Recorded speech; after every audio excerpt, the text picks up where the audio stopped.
KSRTC ഇന്ന് പോകുന്ന നിലയിൽ ഈ ഒരു പരിഷ്കാരങ്ങളുമായി മുന്നോട്ട് തുടർന്ന് പോയാൽ, ഇപ്പോൾ എനിക്ക് ഇലക്ഷൻ വരാൻ 2-3 മാസമേ ഉള്ളൂ, അത് കഴിഞ്ഞും ഇതേ രീതിയിൽ ഇത് കൊണ്ടുപോയാൽ ഇത് ഉയരങ്ങളിലേക്ക് കയറിപ്പോകും. ഇന്ന് ഇന്ത്യൻ ഓയിൽ കോർപ്പറേഷനുമായിട്ട് നമ്മൾ ചർച്ച വെച്ചിട്ടുണ്ട്. ഓയിൽ കമ്പനികളുമായി സംസാരിച്ചിട്ട് ചില നെഗോസിയേഷൻ നടത്തി അതിൽ ചില അഡ്ജസ്റ്റ്മെൻറ്റുകൾ നടന്നാൽ KSRTC ഇന്ന് കാണുന്നതിനേക്കാൾ വലിയ ഒരു മികച്ച നേട്ടത്തിലേക്ക് കടക്കും. അത് ഇന്നറിയാം. ഇത് തുടരണമെന്നുണ്ടെങ്കിൽ അടുത്ത തവണ ഗണേഷ് കുമാർ തന്നെ ഗതാഗത മന്ത്രിയാകും. അതൊക്കെ ജനങ്ങൾ ആണ് തീരുമാനിക്കേണ്ടത്, ദൈവമാണ് തീരുമാനിക്കേണ്ടത്, ഞാനല്ല. ഞാൻ ഇതിൻ്റെ ഒന്നും ആളല്ല, അങ്ങനെയൊന്നും ഞാൻ പറയില്ല.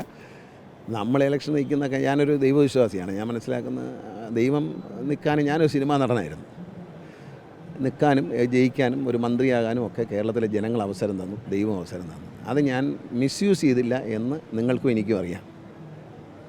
ഞാൻ ഒരു അഴിമതിക്കോ ഒരു തെറ്റായ കാര്യങ്ങൾക്കോ ഒരു ഔദ്യോഗിക പദവിയിൽ ഇരുന്നുകൊണ്ട് ഞാൻ ചെയ്യുകയുമില്ല, ചെയ്യാൻ അനുവദിക്കുകയില്ല. KSRTCയിലെ ജീവനക്കാർക്ക് എന്നെ വിശ്വാസമുള്ളത് എന്തുകൊണ്ടാണ്? അവർ കഷ്ടപ്പെട്ട് വെയിൽ കൊണ്ട് വേർപ്പൊഴുക്കി അവർ കൊണ്ടുവരുന്ന പണം ഈ മന്ത്രി മിസ്യൂസ് ചെയ്യില്ല, ദുരുപയോഗം ചെയ്ത് കളയില്ല എന്ന ചിന്തയാണ് അവർക്ക് ഉള്ളത്. ആ ചിന്തയാണ് അവരെ കൊണ്ട് ജോലി എടുപ്പിക്കുന്നത്.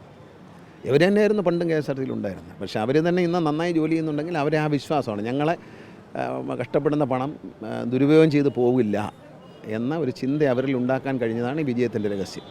ഞാൻ അങ്ങനെയുള്ള ഒരു കാര്യത്തിനും കൂട്ടു നിൽക്കില്ല. അതിനകത്ത് ഒരു എന്നോട് രാഷ്ട്രീയമായി എതിരുള്ളവർ പോലും പറയുന്നൊരു കാര്യം, ഞാൻ അത്തരം കാര്യങ്ങൾക്ക് എന്നെ കിട്ടില്ല, എനിക്ക് എൻ്റെ ആവശ്യമില്ല. ഞാൻ ഇതില്ലെങ്കിൽ സിനിമ അഭിനയിച്ച് ജീവിക്കും. ഇപ്പോഴും സിനിമ അഭിനയിക്കുന്നുണ്ട്, പിന്നെന്താണ്? ഇതെൻ്റെ തൊഴിലല്ല, ഇതെൻ്റെ സർവീസാണ്. MLA, രാഷ്ട്രീയം, മന്ത്രി, ഇതെല്ലാം ഞാൻ നൽകുന്ന സർവീസാണ്, ഈ സമൂഹത്തിന് നൽകുന്ന സർവീസാണ്. എൻ്റെ ജോലി സിനിമാഭിനയമാണ്, എനിക്കറിയാവുന്ന പണി അതാണ്. അത് പണ്ടും ചെയ്തിട്ടുണ്ട്, ഇനിയും ചെയ്യും, അവസരം കിട്ടുമ്പോഴെല്ലാം ചെയ്യും. ഹീറോ ആയിട്ടും വില്ലനായിട്ടും ഒക്കെ അഭിനയിക്കും.